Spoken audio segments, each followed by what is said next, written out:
Hello बच्चों, welcome to AMT Arun maths track में आपका स्वागत है। तो बेटा आज हम क्लास 9th का वो वाला चैप्टर स्टार्ट करने वाले हैं जिसको देखते जो सारे बच्चे घबरा जाते हैं। Means chapter number 9 circle. Because इसके अंदर क्या है कि कुछ ऐसी प्रॉपर्टीज, कुछ ऐसी थ्योरम्स है, कुछ इतनी मतलब प्रॉपर्टीज के जो नंबर्स है वो ज्यादा है जिसको देख के बच्चा समझ नहीं पाता कि कौन से फिगर को देख के कौन सा कंसेप्ट हमें यहाँ पर लगाना है या कौन सी प्रॉपर्टी यूज करनी है। तो ध्यान से इसको वीडियो को देखेंगे। मैं सारे बेसिक्स आपके चैप्टर्स के क्लियर करूंगा, सारी चीजें समझाऊंगा, इवन सर्कल से लेके कोड रेडियस वगैरह सब कुछ एवरीथिंग।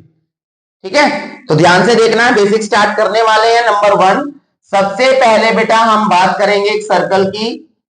तो ये तो सभी को पता होगा क्या होता है एक सर्कल। ये होता है आपका एक सर्कल। ओके, क्या आपको पता है कि सर्कल कौन सी फिगर है? 2D, 3D, 7D, 5D, कौन सी? 2D फिगर है। जो सर्कल है ये आपका 2D फिगर है। अब यहां पर अगर मैं बात करूं सर्कल की, तो सर्कल के बीचों बीच एक पॉइंट होता है। डोंट टॉक, बातें नहीं, सामने ध्यान। तो यहां पर बीचों बीच एक बेटा पॉइंट होता है, इसको हम बोलते हैं क्या? सेंटर। Yes sir. और उस सेंटर से जो आधी लाइन जाती है, जो सेंटर से स्टार्ट होके और लाइन इसके बाहर बाउंड्री से मिल रही है, इसको हम रेडियस बोलते हैं। मालूम है आपको ये चीजें? इन चीजों में बच्चे गलती करते हैं, आगे जाके रेडियस कौन सी और डायमीटर कौन सी पहचान। तो सामने ध्यान दीजिए। अब इस सेंटर से मैं एक लाइन ड्रॉ करूंगा बेटा, जो इसको पास करके उस तरफ निकल रही है, यानी कि बाउंड्री के एक तरफ से लेके दूसरी तरफ तक। तो ये जो आपकी होती है, मैंने देखो सेंटर को मैं ओ नेमिंग कर रहा हूं। ये जो आपकी कंप्लीट लाइन है ए बी, ये आपका बेटा डायामीटर हो गया। क्या हो गया ये? डायामीटर। ठीक है, डायमीटर का आधा जो होता है वो रेडियस होती है। बीचों बीच जो पॉइंट होता है वो आपका क्या होता है बच्चों? सेंटर होता है। ठीक है, अब नंबर 2, इसी को ही थोड़ा एक्सप्लेन करेंगे। ये मैंने सर्कल बनाया, ये आपका सेंटर आ गया, ये सेंटर आ गया, और एक मैंने लाइन ऐसी ड्रॉ की, इसमें जो सेंटर के ऊपर से होके नहीं जा रही है, इसकी नेमिंग है ए बी। तो इसको बोला जाता है क्या? कोड। इसको बोलते हैं कोड। Okay, CHORD, code. अब दूसरी बात, जो ये कोड होती है, कोड के नीचे का जो ये एरिया मैं शेड कर रहा हूं, ये वाला जो कोड के नीचे का एरिया मैं शेड कर रहा हूं, इसको बोला जाता है बेटा सेगमेंट। बिल्कुल सर जी, इसको बोलते हैं सेगमेंट। और इसके ऊपर जो ये वाला एरिया है, सेक्टर बोलते हैं, मेजर सेगमेंट बोलते हैं। अच्छा, मेजर सेगमेंट। समझो चीज को, बाद में बोलो। तो ये वाला जो एरिया, ये भी आपका सेगमेंट ही है। ये भी एरिया आपका सेगमेंट है। दोनों सेगमेंट में फर्क सिर्फ इतना है, एक सेगमेंट छोटा है, दूसरा सेगमेंट बड़ा है। तो जो छोटे वाला है वो आपका हो गया माइनर सेगमेंट। सर अगर दोनों सेगमेंट सेम हो गए वो सेम ही सर्कल बन गया बेटा। तो यहां पर ये माइनर सेगमेंट है और ये बड़े वाला, तो ये आपका मेजर सेगमेंट है। सारे डाउट दूर करूंगा, पहले ढंग से समझो चीज को। बिल्कुल सर जी। ठीक है, तो यहां पर ये मैंने आपको सेगमेंट क्लियर कर दिया। अब नंबर 3, एक सर्कल मैंने बनाया, सर्कल के अंदर ये सेंटर है O, और यहां पर मैंने दो रेडियस बना दी, OA and OB, both are radius R। Radius को हम R से रिप्रेजेंट करते हैं और डायमीटर को हम D से रिप्रेजेंट करते हैं। क्लियर है?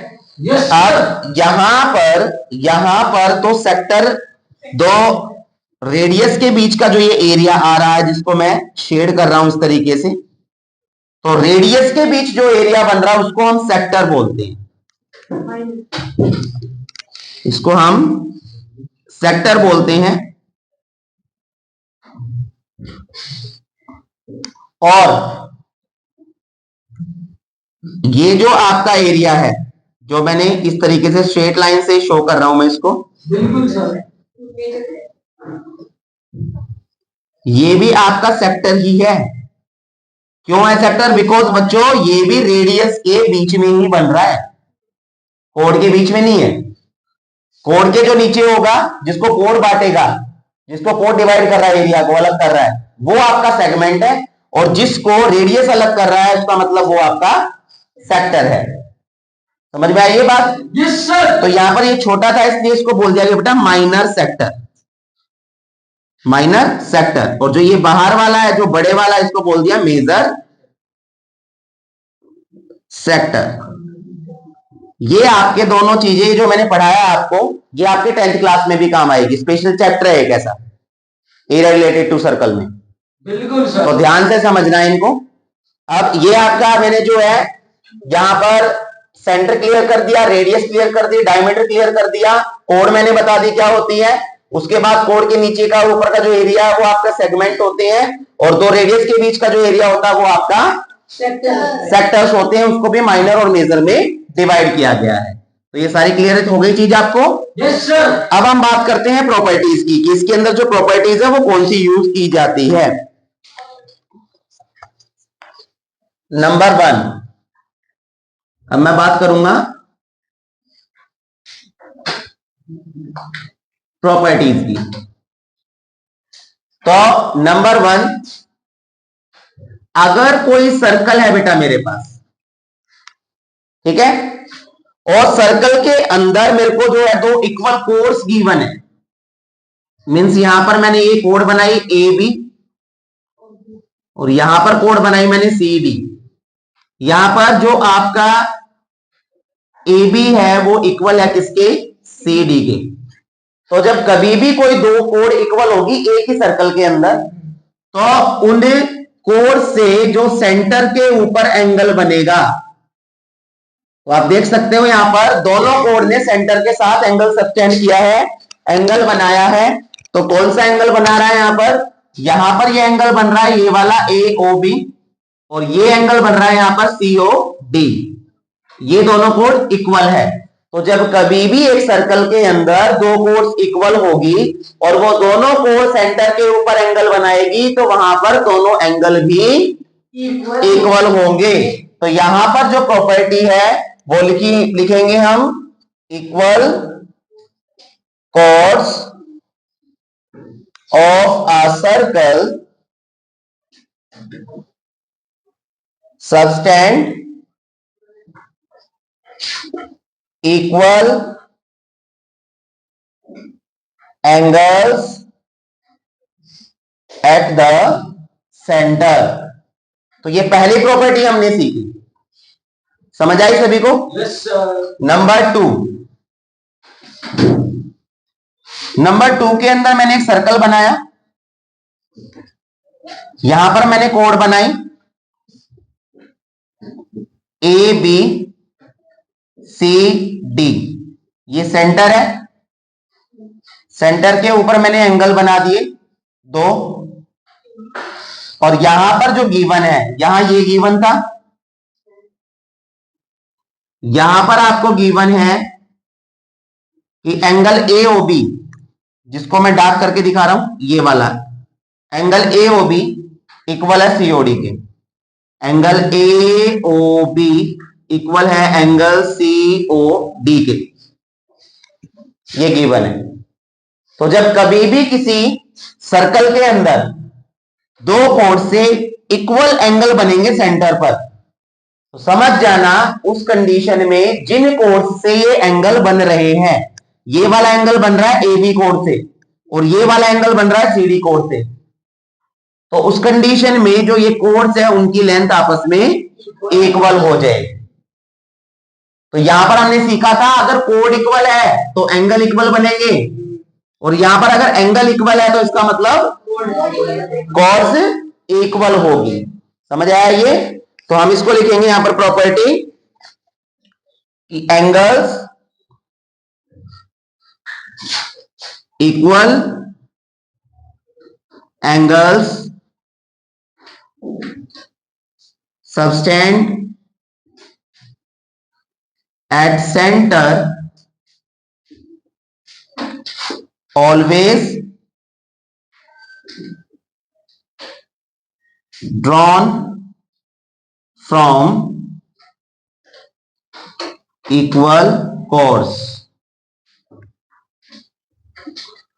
इक्वल एंगल सबस्टैंड होंगे सेंटर के ऊपर हमेशा किससे? ड्रॉन फ्रॉम इक्वल कोड। तो इक्वल कोड से ही ड्रॉ होंगे, अदरवाइज इक्वल नहीं होंगे। जब कोड इक्वल होगी तभी एंगल इक्वल होंगे, अदरवाइज एंगल इक्वल नहीं होंगे। ठीक है ना?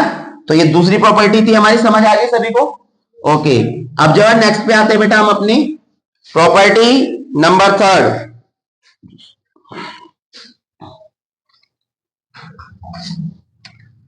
इसमें जो आपकी एनसीईआरटी बुक है ना, उसके अंदर बेटा ये यहां पर जो है कुछ थ्योरम भी दी गई है इनसे रिलेटेड। तो आपकी फर्स्ट एक्सरसाइज है 9.1, उसके अंदर जो स्टार्टिंग के 2 क्वेश्चन है वो दोनों इस प्रॉपर्टी के ऊपर है कि अगर कोड इक्वल है तो एंगल इक्वल होंगी, प्रूव करके दिखाओ, और अगर एंगल इक्वल है तो कोड इक्वल होगी, प्रूव करके दिखाओ। अगली बात समझ में? ओके, नंबर 3 की अगर मैं बात करूं तो ध्यान से देखिएगा। थर्ड में मैं बात करूंगा बेटा, मैंने एक सर्कल बनाया और इसके अंदर मैंने एक क्वाड्रिलेटरल बना दिया, नेमिंग कर दी ए बी सी डी। तो ऐसा क्वाड्रिलेटरल जो सर्कल के अंदर बन रहा है इसको बोलते हैं हम साइक्लिक क्वाड्रिलेटरल। क्या बोलते हैं? Cyclic quadrilateral.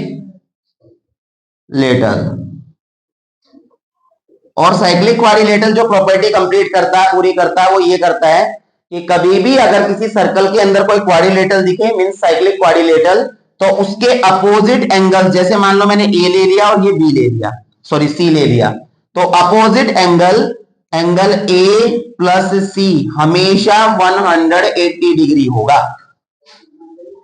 हमने क्या सीखा यहां से कि अगर हमारे पास कोई साइक्लिक क्वाड्रिलेटरल है, साइक्लिक क्वाड्रिलेटरल के अंदर अपोजिट एंगल्स का सम हमेशा 180 डिग्री होता है। क्लियर है यहां तक? तो यहां पर हमने किया the sum of opposite angles of a cyclic quadrilateral is always equals to 180 degree. तो ये वाली प्रॉपर्टी जो हमने यहां पर सीखी, क्लियर? जैसे ये हो रहा है ऐसे ये भी होगा बेटा, इक्वल नहीं होंगे, ध्यान रखना, सम इनका 180 होगा। क्लियर है? ठीक है, नेक्स्ट प्रॉपर्टी पे आते हैं फटाफट।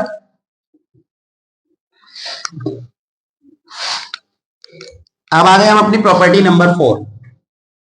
तो नेक्स्ट प्रॉपर्टी के अंदर हम पढ़ेंगे, अगर मान लीजिए मेरे पास एक सर्कल है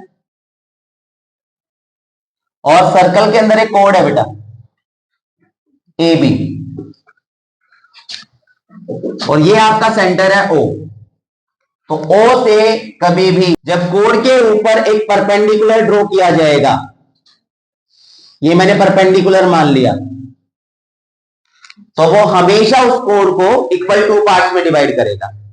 कभी भी एक सर्कल के अंदर सेंटर से कोड के ऊपर कोई परपेंडिकुलर ड्रॉ कर दिया तो समझ जाना वो उस कोड को इक्वल टू पार्ट में बांटेगा। हाँ जी, 90 डिग्री तो होगा तभी बांटेगा। तो यहां पर गिवन क्या है? यहां पर गिवन है हमें कि जो ओ एम है is perpendicular to A B, O M is perpendicular to A B, ये गिवन है। तो ये जब गिवन होगा ना परपेंडिकुलर है, तो उस कंडीशन में हमेशा क्या होगा? उस कंडीशन में हमेशा जो ए एम है वो बी एम के इक्वल हो जाएगा, A M equals to B M. Perpendicular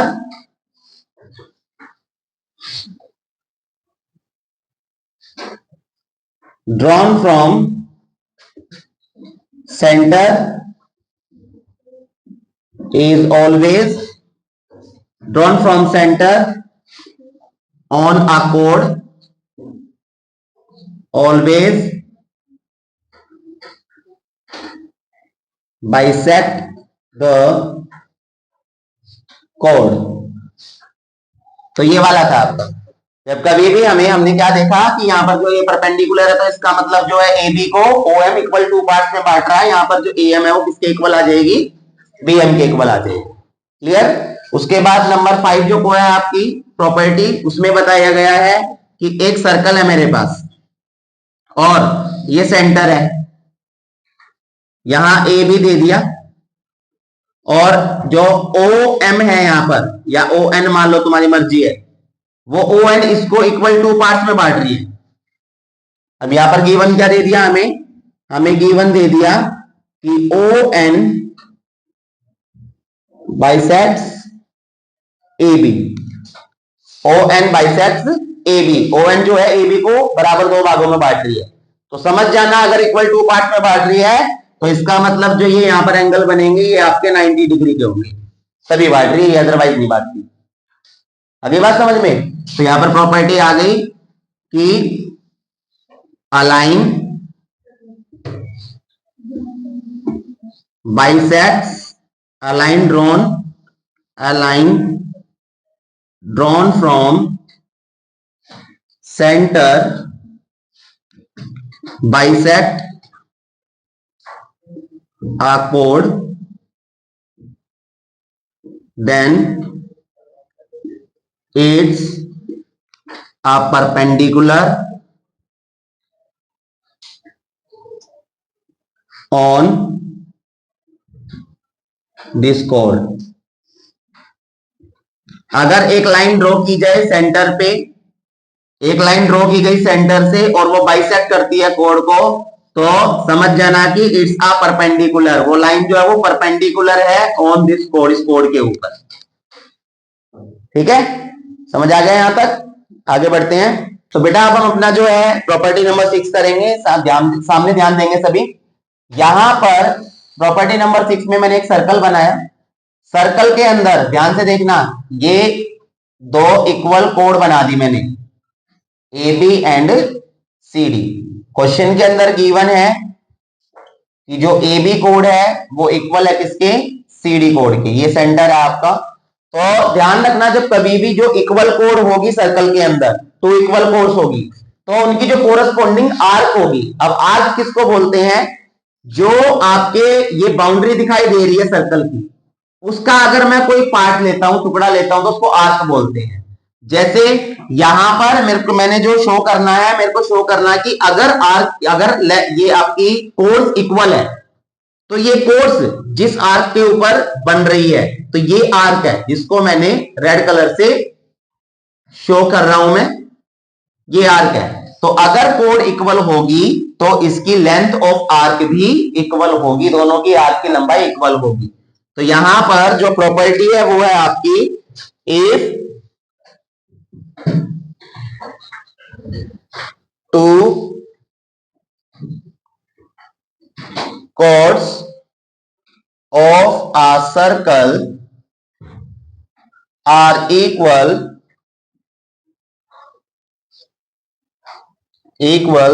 then length of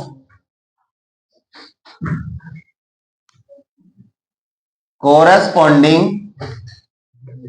arc also equal। यदि टू कॉर्ड्स की जो लेंथ है वो इक्वल है तो उनकी जो कोरस्पॉन्डिंग आर्क है उनकी लेंथ भी इक्वल होगी। समझ आ गया यहाँ पे? Yes sir. अब यहां पर हम करना स्टार्ट करेंगे नंबर 7। तो 7th के अंदर जो हम करना स्टार्ट करेंगे, 7th में है यहां पर बेटा, equal chords of a circle are equidistant from the centre. अगर मेरे पास एक सर्कल है, सर्कल पर मैंने तो इक्वल कोड बनाई ए बी और ये मैंने बना दी सी डी, और क्वेश्चन के अंदर जो आपको गिवन है, क्वेश्चन में गिवन है कि ए बी और सी डी की लेंथ इक्वल है, ए बी और सी डी की लेंथ इक्वल है दोनों कोड्स की। तो बेटा जो डिस्टेंस होगा सेंटर से, सेंटर से डिस्टेंस क्या होगा, यहां पर ये इसका सेंटर से डिस्टेंस हो गया ओ एम मान लिया मैंने इसको, ये एम आ गया, और यहां से ये मैंने इसका ओ एन मान लिया। तो ध्यान रखना अगर कोड्स इक्वल गिवन है तो जो इसकी लेंथ है किसकी, ओ एम की, यानी जो डिस्टेंस है सेंटर से कोड का, और इस कोड का डिस्टेंस है ओ एन, तो वो भी हमेशा इक्वल होगा। अगर कोड इक्वल है तो इसका मतलब जो डिस्टेंस है सेंटर से वो भी आपका इक्वल होगा। तो हम यहां पर लिखेंगे इक्वल कोड्स, प्रॉपर्टी जो है इसकी equal codes of a circle always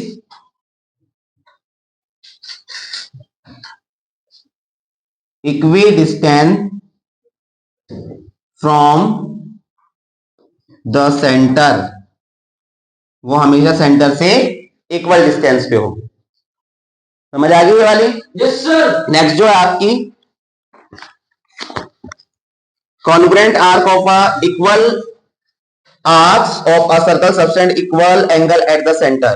तो ये भी कुछ ऐसी प्रॉपर्टी आप पढ़ चुके हो, ध्यान से देखिए। मान लीजिए मेरे पास जो है बेटा एक सर्कल है, और सर्कल के ऊपर मैंने आर्क ली, यहां पर मैंने एक आर्क ये ले लिया ए बी, और सेकेंड आर्क मैंने ये ले लिया यहां पर सी डी, और यहां पर जो गिवन है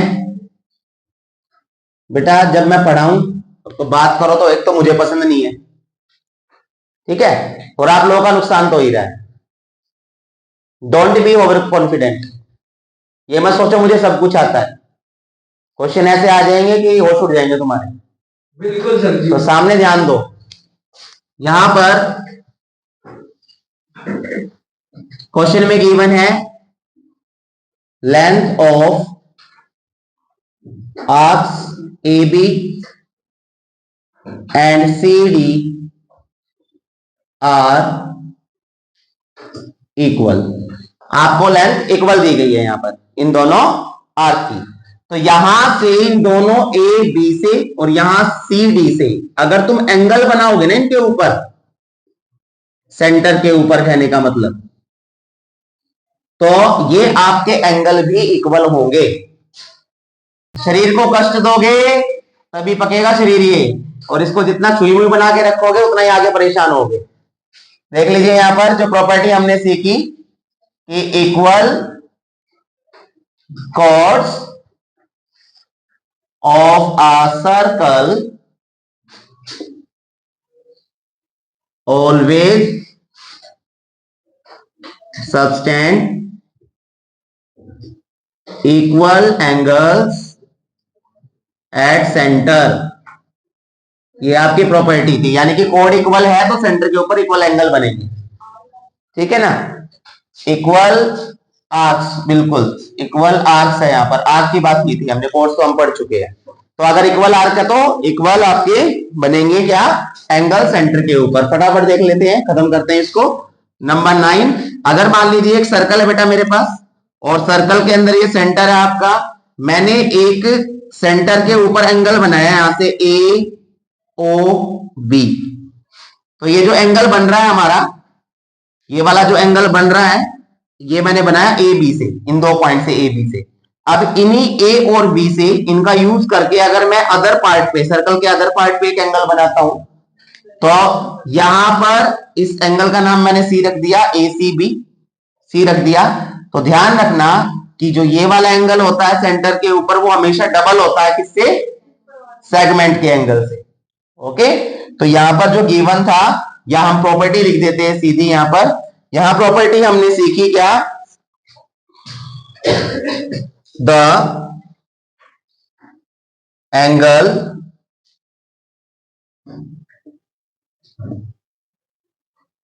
सबटेंड एट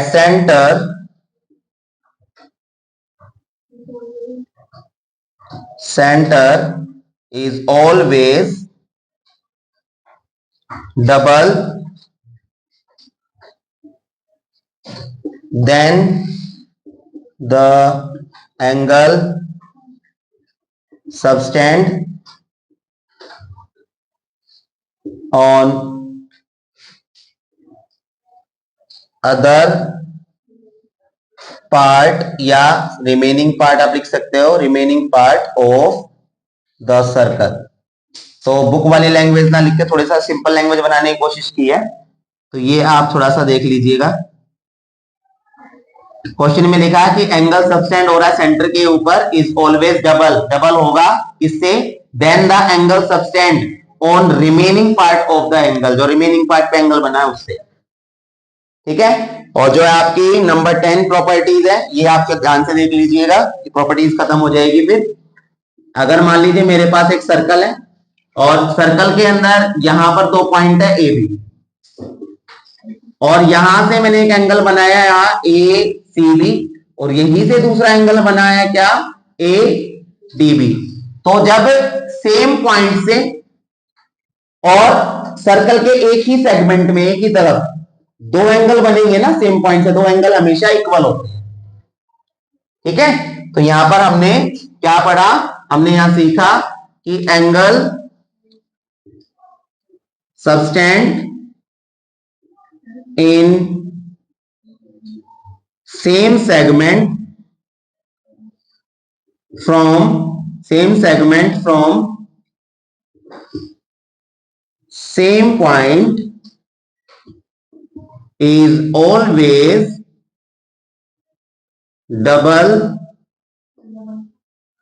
always equal, बस इतना ही छोड़ दो। Angle subtend in same segment from the same point is always equal. ठीक है, तो एक ही सेगमेंट में बने हुए, सेम पॉइंट से बने हुए एंगल हमेशा इक्वल होते हैं। तो ये आपकी 10 प्रॉपर्टीज है टोटल। इन 10 का यूज करके आपको पूरा जो है चैप्टर कंप्लीट करना, सॉल्व करना है। Yes sir. इन सभी को लर्न करना है ध्यान से। Yes sir. ठीक है, और एक इसमें जो है एक सेमी सर्कल वाली और लिख लीजिए, ये लीजिए, ये काम आ जाएगी आपके। नंबर 11 है, इसमें ये एक मान लीजिए सेमी सर्कल है, या मैं एक सर्कल ही बना लेता हूं, और सर्कल में ये सेंटर है बेटा इसका। तो अगर कोई डायमीटर है, ये मैंने डायमीटर बना दिया ए बी, डायमीटर से अगर कोई एंगल बनता है सेमी सर्कल के अंदर, सेमी सर्कल मतलब आधे सर्कल के अंदर, तो वो हमेशा 90 डिग्री का होता है। ठीक है, तो ये प्रॉपर्टी थी हमारी, angle subtend in same segment, sorry, angle subtend in semi circle, in semi circle is always equals to 90 degree. तो वो हमेशा कितने होगा बेटा, 90 डिग्री का एंगल बनेगा। समझ आया सभी प्रॉपर्टी को? ढंग से लर्न करनी है चैप्टर करने के लिए। और बच्चों, आप लोगों को लगता है कोई डाउट होगा इसमें, तो आप मेरे को कमेंट कीजिएगा, दोबारा से एक्सप्लेन की जाएगी प्रॉपर्टीज। इन प्रॉपर्टीज को ढंग से आप लर्न करेंगे तभी चैप्टर को आप कर पाएंगे। तो ध्यान से वीडियोस को देखिए, लर्न कीजिए, साथ ही साथ लाइक कीजिए, शेयर कीजिए, सब्सक्राइब कीजिए चैनल को, ताकि ऐसी इंपॉर्टेंट कंटेंट आप तक पहुंचते रहे और आप किसी भी चैप्टर को इजी वे में कर सके। Thank you so much.